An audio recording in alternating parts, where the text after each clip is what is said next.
हरे कृष्णा। तो आज मैं आपको एक चैतन्य चरितामृत का बड़ा ही इंटरेस्टिंग सा वर्स बताने वाला हूँ, जिसमें ये टोटली बेसिकली भक्ति के गाने ही है। और ये जो चैतन्य चरितामृत का आदि लीला 8.16 का एक वर्स है, जिसमें कहते हैं कि बहुजन में करे यदि श्रवण कीर्तन तबहु न पाए कृष्णा पद प्रेम धन। अब आप इसको अगर ध्यान से सुनेंगे तो कहते हैं कि बहु जन्मों तक अगर आप श्रवण कीर्तन करेंगे, है ना, तो भी आप कृष्ण भगवान का जो है प्रेम प्राप्त नहीं कर सकते। अब ये तो बड़ा मतलब अजब हो गया भाई। हम एक तो भक्ति कर रहे हैं, माला कर रहे हैं, मंगल आरती जा रहे हैं, शास्त्र पढ़ रहे हैं, और कह रहे हैं, आप कह रहे थे कि भाई आप जो है कृष्ण प्रेम प्राप्त नहीं कर सकते, है ना। तो ये थोड़ा सा अजीब लग रहा है भाई, फिर करे क्यों इतना सिस्टम।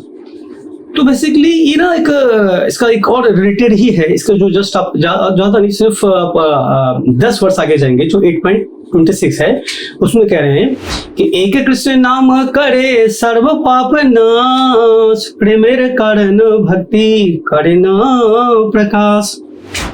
अब यहाँ कह रहे हैं कि भगवान कृष्ण का अगर कोई एक नाम ले ले तो जो सीधा गोलोक नाम जा सकता है। अभी 1 मिनट भी नहीं, कुछ टाइम पहले ही मैंने कहा कि बहु जन्म तक भी नाम लेंगे तो भी कुछ नहीं होगा, और फिर इसमें कह रहे हैं 10 वर्ष बाद ही कह रहे हैं कि एक कृष्ण का नाम लेने से हो जाएगा।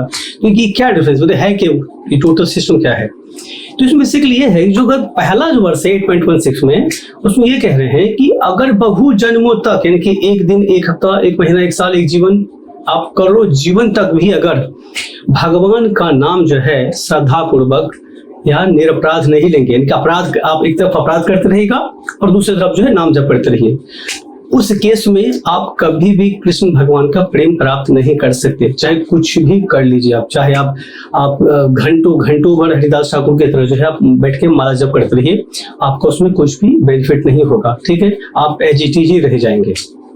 इसमें श्रील भक्ति सुरेंद्र सरस्वती ठाकुर ने भी कमेंट दिया है। इसमें उन्होंने कहा कि जो भगवान चैतन्य महाप्रभु को नहीं मानता है ना, नहीं मानता, वो कृष्ण का नाम जप करता है, वो टोटली व्यर्थ है। जो चैतन्य महाप्रभु को नहीं मानता उसके लिए नाम जप का कोई मतलब नहीं बनता उसमें, ठीक है। अच्छा, दूसरा वर्ष में ये है कि एक कृष्ण नाम करे सर्व नाम पापनाश। उसमें क्या है, तो उसमें ये कि अगर कोई शुद्ध एक नाम भी लेता है निरपराध होकर के, तो वो सीधा गोलोक धाम जा सकता है।